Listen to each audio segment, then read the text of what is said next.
कुछ लोग बधाई दे रहे हैं वेंकैया जी को इस काम के लिए। मैं बधाई दे रहा हूं जो आदतें थी उससे बाहर निकल करके नया काम करने के लिए। क्योंकि वेंकैया जी के लिए मैं जब सदन में उनको देखता हूं तो वो अपने आप को रोकने के लिए कितनी मशक्कत करते हैं।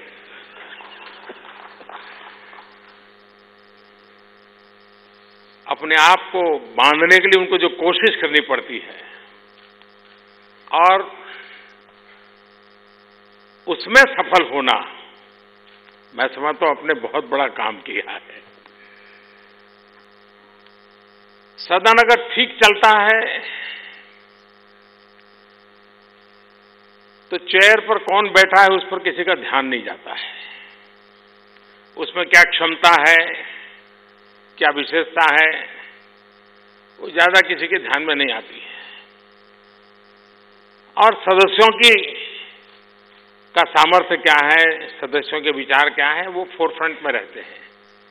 लेकिन जब सदन नहीं चलता है तो सिर्फ चेयर पर जो व्यक्ति रहते हैं उसी पर ध्यान रहता है। वो कैसे डिसिप्लिन ला रहे हैं, कैसे सबको रोक रहे हैं। और इसलिए देश को भी गत वर्ष वेंकैया जी को निकट से देखने का सौभाग्य मिला है।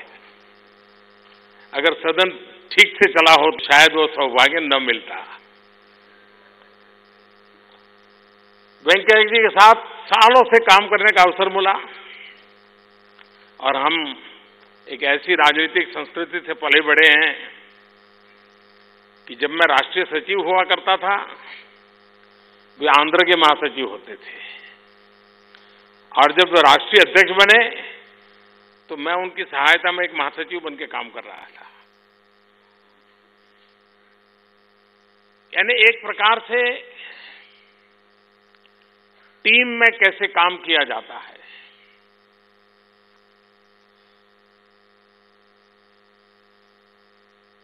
दायित्व कोई भी हो, जिम्मेवारियां कभी कम नहीं होती है। पदभार से ज्यादा महत्व कार्यभार का, और उसी को लेकर के वेंकैया जी चलते रहे। अभी बताया गया कि वेंकैया जी ने एक साल में सभी राज्यों में भ्रमण किया। एक छूट गया, लेकिन वो इसलिए नहीं छूट गया कि कार्यक्रम नहीं बना था, हेलीकॉप्टर नहीं जा पाया, वेदर ने परेशान कर दिया। वरना वो भी हो जाता। हम संगठन में काम करते थे, कभी मीटिंग करके निकलते थे तो और कभी विचार आता था कि उनको जरा कांटेक्ट करें, बात करें, तो पता चल जाता था वो तो निकल गए, केरल पहुंच गए, तमिलनाडु पहुंच गए, आंध्र पहुंच गए। यानी लगातार जब भी जो दायित्व मिला उसके लिए, उस दायित्व को निभाने के लिए अपने आप को योग्य बनाना, उसके लिए आवश्यक परिश्रम करना और उस अपने आप को उस दायित्व अनुरूप ढालना, और उसी का परिणाम है कि वो सफलताएं प्राप्त करते रहें और उस क्षेत्र को भी सफल बनाते रहे। 50 साल का सार्वजनिक जीवन कम नहीं होता है। 10 साल सार्वजनिक जीवन विद्यार्थी के नाते, वो भी एक एक्टिविस्ट के रूप में है, और 40 साल सीधा सीधा राजनीतिक जीवन, और 50 साल के इस लंबे कार्यकाल में खुद ने भी बहुत सीखा, साथियों को भी बहुत कुछ सिखाया, और हम लोग उनके एक साथी के रूप में काम कर रहे हैं। कभी कभी किसी के साथ इतना निकट काम करते हैं, इतना निकट काम करते हैं कि उसको पहचानना बड़ा मुश्किल हो जाता है, जानना ही मुश्किल हो जाता है।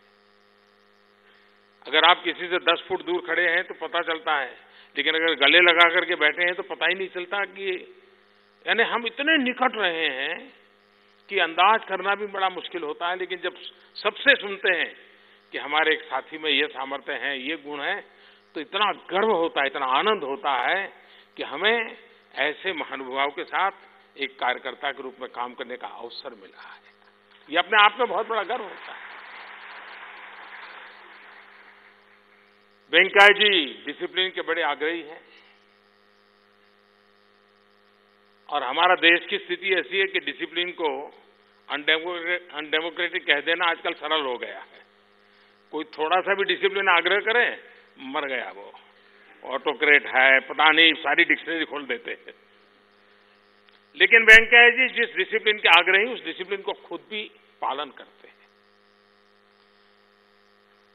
वेंकैया जी के साथ कभी दौरा करना हो तो बड़ा अलर्ट रहना पड़ता है। एक, वो कभी घड़ी नहीं रखते, कलम नहीं होती उनके पास, पेन नहीं होती है और पैसे नहीं होते हैं कभी। यानी आप उनके साथ गए तो समझ लीजिएगा आपके पास वो होना चाहिए। और मजा ये है जी, कभी घड़ी नहीं रखते, लेकिन कार्यक्रम में समय पर पहुंचने के इतने डिसिप्लिन है, वो काबिले दाद है जी। बहुत समय पर जाना, समय पर कार्यक्रम में, और अगर समय पर कार्यक्रम पूरा नहीं हुआ, फिर आप उनको मंच पे देखिए कैसे वो इतने अनईजी हो जाएंगे कि आपको लगेगा कि बस आप जल्दी करो भाई। यानी डिसिप्लिन उनके यानी स्वभाव में है, और उसी के कारण है कि वो जब भी जो दायित्व मिला तो उसमें हमेशा एक विजन के साथ काम करना, उसके लिए एक रोड मैप बनाना, एक्शन प्लान बनाना, स्ट्रेटेजी बनाना, और उसके लिए संसाधन जुटा करके योग्य व्यक्तियों को जोड़ करके उसको सफल बनाना, ये पूरा एक उनका होलिस्टिक व्यू रहता है। जब पहली बार वे मंत्री बने तो अटल जी के मन में कोई बड़ा खासा डिपार्टमेंट देने का इरादा था। अंग्रेजी से भी को कंफर्टेबल थे, साउथ को रिप्रेजेंट करते थे, तो अटल जी के मन में था कि उनको मंत्री परिषद में एक स्थान दिया। अब इनके कान पे लगा, तो मैं उस समय महासचिव था, तो उन्होंने कहा भाई ये क्या मुझे ऐसे फंसा रहे हो? तो मैंने कहा क्या हुआ? तो बोले मेरा काम नहीं है।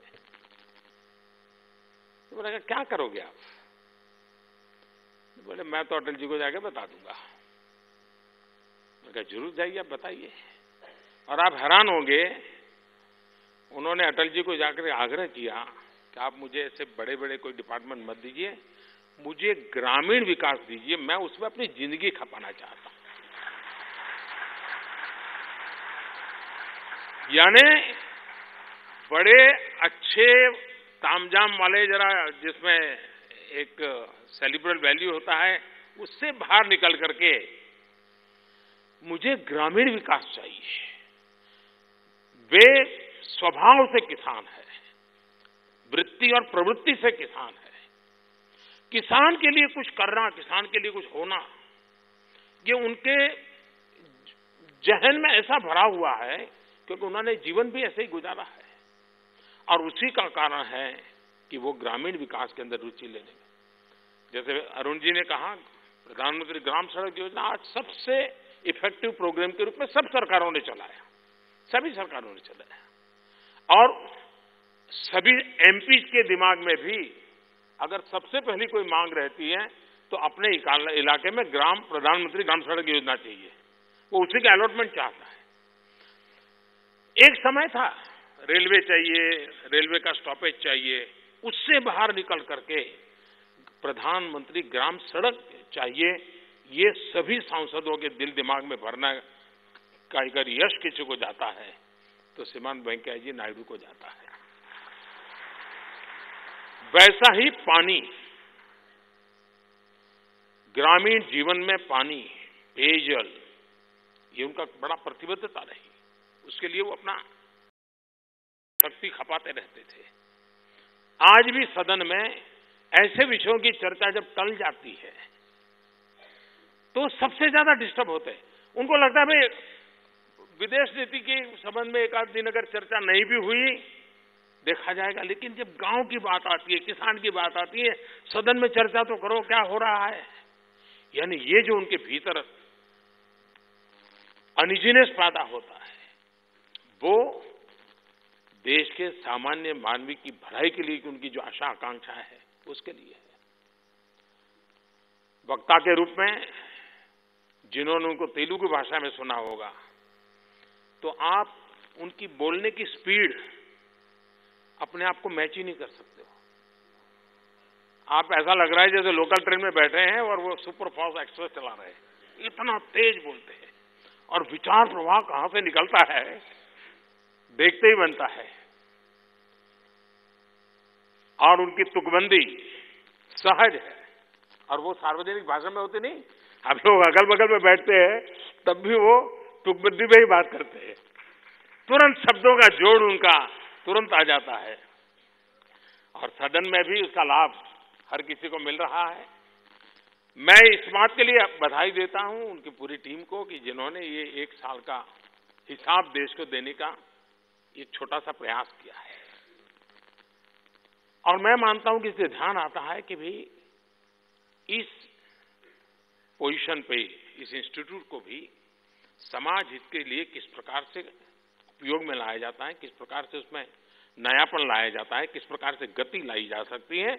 और ये इंस्टीट्यूट अपने आप में भी ये देश के और कामों के साथ किस प्रकार से कोऑपरेट करके आगे बढ़ रही है, इसका खाका इस किताब के द्वारा खींचा गया है। एक प्रकार से ये लगता तो है कि उपराष्ट्रपति जी के 1 साल के कार्यकाल का ब्यौरा है, लेकिन जब देखते हैं तो लगता है कि फैमिली एल्बम में हम भी कहीं न कहीं है। कोई न कोई एमपी दिखता है, कोई वाइस चांसलर दिखता है, कोई चीफ मिनिस्टर दिखता है, कोई गवर्नर दिखता है। तो उनके साथ भी, उस राज्य के साथ भी, दूर दरार के क्षेत्रों में भी किस प्रकार से काम के संबंध में सजगता से प्रयास किया गया, इसके भी दर्शन होते हैं। मैं वेंकैया जी को बहुत बहुत शुभकामनाएं देता हूं। और जो उनके मन की इच्छा है कि सदन बहुत अच्छा चले, सदन में बहुत गहन चर्चा हो, सदन में इस प्रकार की बातें निकले जो देश को काम आए, उनका ये जो सपना है, मुझे विश्वास है कि इनके लगातार प्रयासों से ये सपना भी साकार होगा। मेरी वेंकैया जी को बहुत बहुत शुभकामनाएं, बहुत बहुत धन्यवाद।